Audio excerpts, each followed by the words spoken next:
حکمرانوں کو کیسے نیند آ رہی ہے؟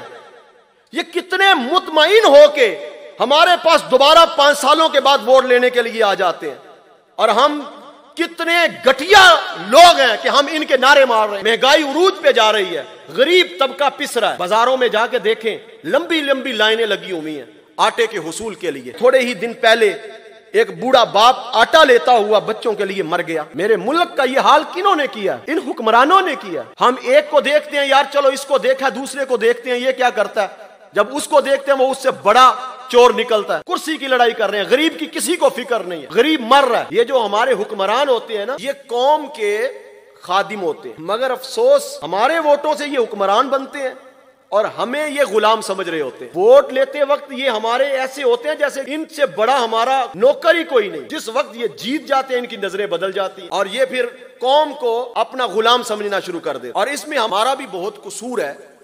اگر ہمارا قصور نہ ہو تو یہ لوگ کبھی بھی حکمران نہ بنے۔ میرا کسی تحریک سے کوئی تعلق نہیں، کسی سیاسی پارٹی سے کوئی تعلق نہیں۔ اگر انصاف کی بات نہیں کرنی تو پھر انسان کو کوئی حق نہیں کہ وہ اس منصب پہ بیٹھے، اور ہماری آواز تو کم از کم بلند ہونی چاہیے۔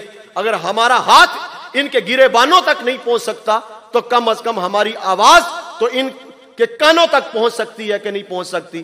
اپنی آواز کو تو پہنچائیے، اپنا احتجاج تو ریکارڈ کروائیے، ان حکمرانوں کو غیرت تو دلوائیے، سوئی ہوئی قوم کو بیدار تو کیجیے، اس قوم کے غیور نوجوانوں کو تو کہیے اوے اٹھو، یہ تمہارا ملک ہے، کل کے اس قوم کے معمار تم ہو، سرمایہ تم ہو، کل کو تم نے اس قوم کی باغ دور سنبھالنی ہے۔